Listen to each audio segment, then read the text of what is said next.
trying to develop a water trail on the Tug Fork River, and I've worked with Pike County government and whatever, and we're here at the mouth of Knox Creek, which is a remote area. It's 9 miles above Freeburn. Pike County has worked on this ramp. They've got one in where we can get in and out of the river. We've got one here. We're developing one 3.5 miles on down, another one 9 miles down. We just got through working on a boat ramp. It's been well needed here for several years. It was a weed patch, and people never really knew what they had here until we got in here and started working, and it developed into something that we're really proud of. Well, we're having our first official float here at Knox Creek. It's the first ramp up in Hillman's district that we've been able to actually get completed. I'd like to say a big thanks to our county employees that came out and put some time and a lot of hard work into this. It's one of several ramps that we'll have along the Tug Fork throughout Pike County. Well, today is a great day. It's the culmination of years of work.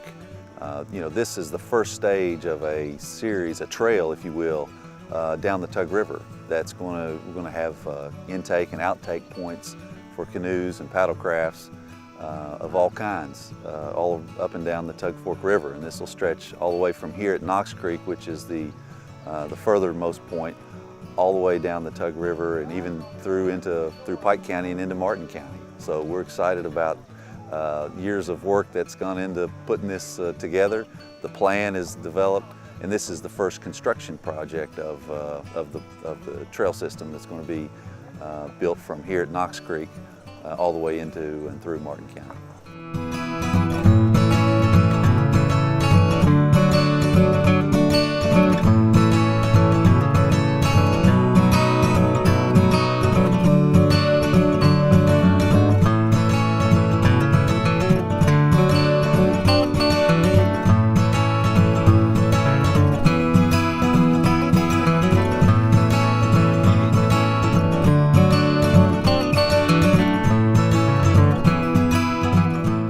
Both states are, for the first time in my life, working together to try to develop this. We had the Commissioner of the Department of Fish and Wildlife Resources from Kentucky and the West Virginia DNR Director in the same room at the same time, bragging on the efforts that we're trying to do here and pledging their support. Pete and I got together before everything really started. The first official meeting was held at Matewan in the depot. We had over 100 people there on the Kentucky and the West Virginia side meeting together.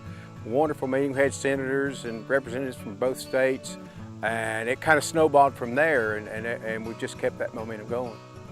Everybody knows about the Hatfield-McCoy feud, fighting on the West Virginia side, the Kentucky side. Well, we're coming together.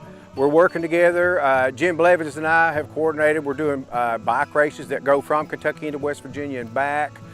Working on kayak fishing. We did a bass fishing kayak tournament back in June that was very successful, and that was a joint venture between Kentucky and West Virginia. So we're just coming together as a community that wants to do good and wants to show people the beauty of our rivers and our area. And it's great to see this kind of communication and cooperation together. I think that us working together as a team can only benefit each and every one of us in all these small communities. I think we're going to make these things happen. We've seen them happen right here. This is great today. And I think we're going to see them happening all up and down the river. Really excited that it's really a multi-state effort. We've been working through the Friends of the Tug Fork and reaching out to a lot of the communities that border Pike County on the West Virginia side of the river. We've had folks here from Matewan today, from Williamson, from Louisa, Fort Gay area. The locals have seen this river as an asset for a while. We're finally getting a group of folks together that can, marshal the resources necessary to try to build it and develop it a little bit more. We're getting access points all along the river, and with the access comes development, rentals, everything that goes along with it. And the thing is, we've had people that were traveling out of here to go somewhere else to kayak, and they're now finding they can do this right here in the back door. Plus, we're bringing people in from out of the area that are also helping our economy grow. Well, as you know, we've had a tremendous downturn in the coal economy here in the mountains, and opportunities like this where we can do good with what we have. We can bring in visitors and tourists from all over the state and all over the country, really, to use our natural resources, and our rivers and streams are one of those ways in which we can promote adventure tourism here in this area, and we think that it's a part of the solution going forward. It's not the total answer, but this is a part of the solution moving forward, and we're excited about this first step in bringing this Tug River Trail system here to Eastern Kentucky. It makes you feel good to know that we've been able to be part of something that's been lost and brought it back. Probably seen 25 four-wheelers go up by here yesterday riding the trails, and we've got our residents are interested in building cabins and bringing people in here, making it available for them, and you know, we want to make our economy grow by doing all this stuff. If you think about adventure tourism and the economic implications of adventure tourism, it's quite substantial. Whether we're talking river access or ATV and side-by-side access, or non-motorized trails for biking and cycling and running and hiking, there's any number of things that this area has to offer that can provide substantial economic impact for the locals.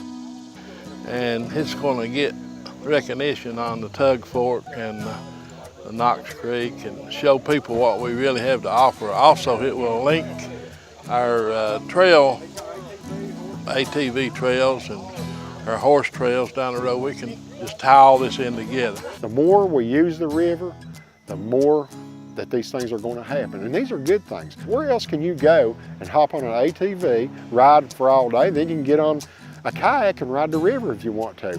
And the fishing is absolutely wonderful. We've got a reciprocal fishing agreement between Kentucky and West Virginia. You don't have to have a West Virginia license if you're sitting on their side of the shore on the river. Things are happening on the Tug Fork River, and they're all good.